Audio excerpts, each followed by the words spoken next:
네, 우리가 접하는 뉴스의 태초부터 지금까지 뉴스 일대기를 쫙 살펴봅니다. 뉴스톱 김준일 수석 에디터, KBS 박대기 기자, 그들의 전지적 시점으로 분석하는 뉴스 일대기 지금부터 시작하겠습니다. 안녕하십니까? 네, 안녕하세요. 예, 오늘은 국민연금 일대기입니다. 예, 윤석열 대통령이 강조하는 3대 개혁 중에 하나죠. 연금, 노동, 교육 중에서 연금입니다. 지금 현재 재정 상황은 현재까지는 뭐 그렇게 나쁘지는 않잖아요. 네, 그렇습니다. 사실 많이 오해하시는 게 고갈 얘기 하도 많이 나오다 보니까 이게 뭐 전 세계 우리나라 연금만 고갈이 되고 다른 데는 다 괜찮다 생각하지만 그거는 오해시고 그럼요. 사실 우리나라처럼 연금이 지금 재정이 튼튼한 곳은 없는데 지금 현 시점 현 시점에서 그런데 문제는 앞으로가 문제라는 것인데 또 이제 국민연금 투자 수익률이 많이 떨어지는 게 아니냐 또 걱정하시는 분들이 있거든요. 근데 작년 같은 경우에는 워낙 전 세계 주식시장이 안 좋았기 때문에 80조 원 적자를 본 게 맞습니다. 80조 원 적자. 수익률이 안 좋았네요. 예, 마이너스 8%였는데 80조 원 마이너스 8%. 예. 야, 마이너스 8%인데 80조 원이구나. 천조 원이니까. 그런데 올해 상반기에만 그게 84조 원 흑자를 내서 또 84조 원 흑자. 예, 작년 손실을 다 만회를 했고요. 올해 상반기 국민연금 기금 수익률이 9%인데 뭐 저도 조금 주식 투자를 재미삼아 해보고 있지만은 9% 수익 내는 게 정말 어렵거든요. 어렵죠. 그래서 어렵죠. 많은 분들 걱정하는 것처럼 현재 상황에서의 그런 운영은 꽤 잘하고 있는 편이다. 걱정에도 불구하고. 지금 저 변수가 결국은 인구, 수익률 뭐 이런 거겠죠? 그렇죠. 그러니까 이제 기본적으로 수익률 먼저 말씀드리면은 이제 국민연금 이제 재정위원회에서 보통 어느 정도로 잡냐면은 재정계산위원회예요, 정확하게. 평균 4.5% 정도를 이제 기준점으로 잡아요. 그러니까 이거가 평균 4.5%가 유지된다라는 가정하에 이제 뭐 몇 년도에 이제 고갈이 된다 뭐 이런 거를 한 거죠. 과거의 사례를 봤을 때. 근데 이거를 이제 그러니까 지금 국민연금 고갈 얘기가 나오니까 상향해야 된다. 상향할 수 있다. 할 수 있다. 약간 이런 이제 분위기로 가는 게 요게 하나가 있는 거고. 또 하나는 이제 인구죠. 이제 내는 사람이 얼마나 되느냐. 요게 이제 가장 중요하고 그리고 요율. 방금 말씀하셨다시피 요율인데 지금 현재는 9% 정도 내고 있거든요. 9%? 예. 그러니까 이게 이제 매칭형이니까. 우리가 월급쟁이들이 내는 게 9%. 그렇죠. 그건 아니고요. 아니 4.5%. 월급쟁이는 이제 절반은 사업주가 내고 절반은 월급쟁이가 내고 4.5씩 내서 합쳐서 9%. 합쳐서 9%. 자영업 하시는 분들은 본인이 이제 9% 본인이 9%. 근데 본인의 자산과 소득 등을 뭐 이제 견져가지고 그렇게 계산을 하는 거겠죠. 그것에 9%. 소득을 계산을 하는 건데 사실은 이제 월급쟁이가 투명한 그 지갑이라고 하잖아요. 유리 지갑이라고 하죠. 잘 포착이 안 되는 경우도 있다. 이런 게 좀 문제가 되고 있죠. 미래를 자꾸 이야기를 할 수밖에 없는 게 이제 국민연금인데 그 고갈이라는 그 단어도 사실은 논쟁이 좀 있기는 있습니다. 왜냐하면 이제 외국의 경우에는 대부분 이미 다 고갈이 됐고 그에 받은 돈으로 그에 나눠주고 이런 식으로 되는 경우가 많이 있는데 우리나라는 아직은 행복한 걱정입니다. 왜냐하면은 우리나라가 성장하는 국가였고 오랫동안 이제야 아직까지 2천만 명이 가입해 있는데 수급한 사람은 500만 명 정도밖에 안 되거든요. 그렇기 때문에 지금은 여유가 있는 상황이라서 지금은 이제 고갈이 안 된 상황이고 다만 이제 2050년대에 고갈이 되면 그 이후에는 어떻게 할 것이냐. 그 이후에는 이제 고갈된 다음에는 그에 받아서 그에 나눠주거나 재정이 들어가야 되기 때문에. 유럽처럼 그렇게 하든지. 그래서 이제 그 시점을 최대한 늦춰보자 하는 것이 지금 이제 나오고 있는 논의들이고요. 만약에 지금처럼 가게 되면은 그 현재 예상으로는 2055년 그러니까 약 32년 뒤에 기금이 소진된다 이렇게 보고 있습니다. 시점을 좀 늦춰보자. 이거는 뭐 거의 다 동의하는 거죠. 이제 정부에서 아까 전에 제가 말씀드렸던 이제 기금, 그러니까 국민연금 재정계산위원회가 이제 시나리오를 냈어요. 그래서 아까 말씀드렸듯이 2057년에 고갈될 것 같았는데 2055년으로 2년 당겨졌다. 요게 이제 결과가 나왔고요. 지금 아까 전에 말씀드렸듯이 이제 9% 받고 있거든요. 그러면은 요거를 이제 시나리오를 여러 개를 냈어요. 그래서 12%로 올리는 거, 15%로 올리는 거, 18%로 올리는 거, 18%로 올리는 거니까 더블이 되는 거죠. 그러니까 더블이 되는 거예요. 그렇죠. 사업주도 월급 받는 사람도 부담이 만만치가 않겠죠. 만만죠. 그러면은 어떻게 고갈이 되느냐? 그러면은 다른 거는 다 건드리지 않고 요것만 건드렸을 때 그러면은 12%면은 2063년.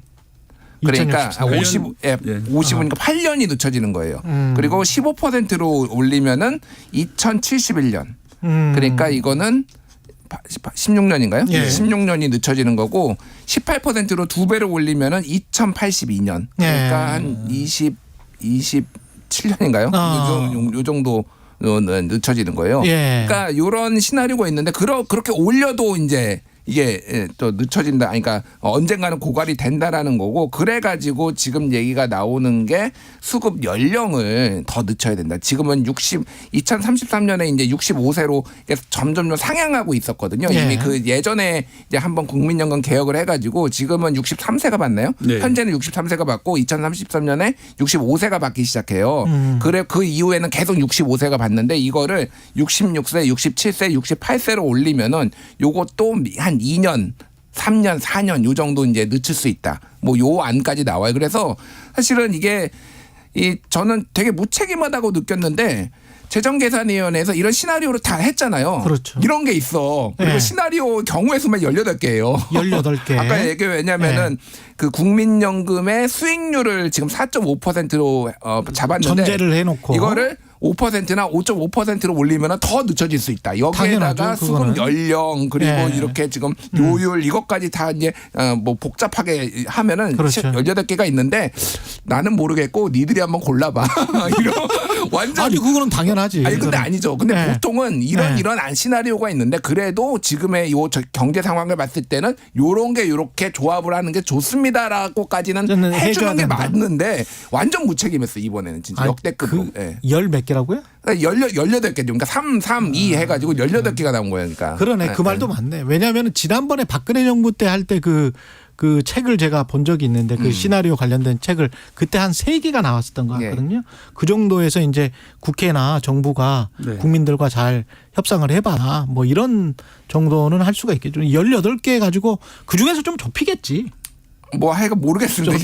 현재까지는 어쨌든 이 안이 처음 나오고 나서는 엄청 네. 비판을 받아가지고 조금 더 네. 추릴 가능성은 있어요. 이 안에 대해서 이제 또 다른 각도의 비판은 네. 지금은 이제 그 소득 대체율이라고 그래서 실제로 받는 돈, 지금은 이제 내는 돈에서 얘기를 하신 거잖아요. 네. 그게 아니라 받는 돈에 대해서는 받는 돈. 예, 소득의 40%가 지금 기준인데 네. 그걸 더 높여야 된다는 입장이 있거든요. 왜냐하면은 그렇죠. 저소득자 같은 경우에는 너무 작은 금액이 된다.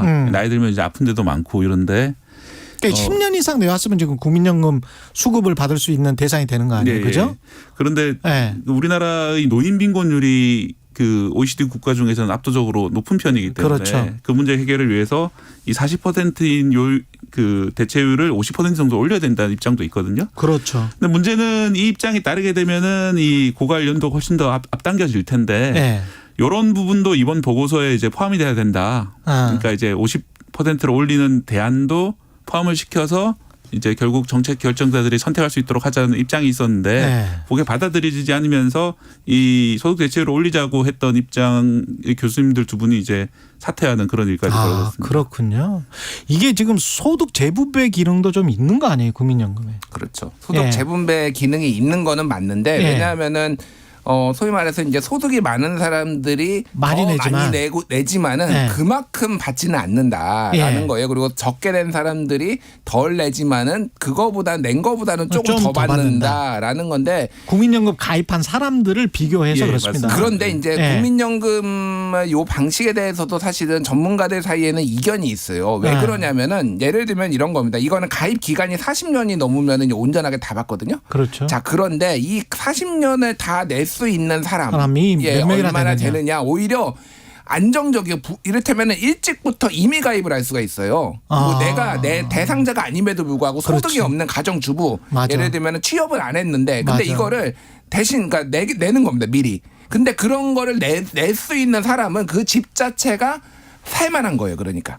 그런데 이 사람들은 그렇지. 꽉꽉 채워가지고 이를테면 돈을 더 받을 수가 있고 그러니까 이게 맞는 방식이냐 지금 아까 얘기했듯이 노인 빈곤율이 이렇게 높고 근데 가입한 사람이 많이 내는 게 어떻게 보면 정의로워 보일 수 있지만은 국민연금이라는 게 어쨌든 노후의 생활 보장을 위한 거라면은 다른 방식으로 좀 조정을 해야 된다 이런 얘기들도 좀 있어요. 그러니까 또 다른 그 앵글 다른 시각으로 보면 그런 보도도 나왔던 것 같아요. 최근에 10년 정도 냈는데 그 사람이 나중에 받을 국민연금이 기초연금 올라갈 뭐 한 40만 원과 비슷하거나 오히려 뭐 낮을 수도 있거나 뭐 조금만 많을 수 있다. 네. 그런 경우는 왜 되냐 도대체. 그러면 가난해지고 말지.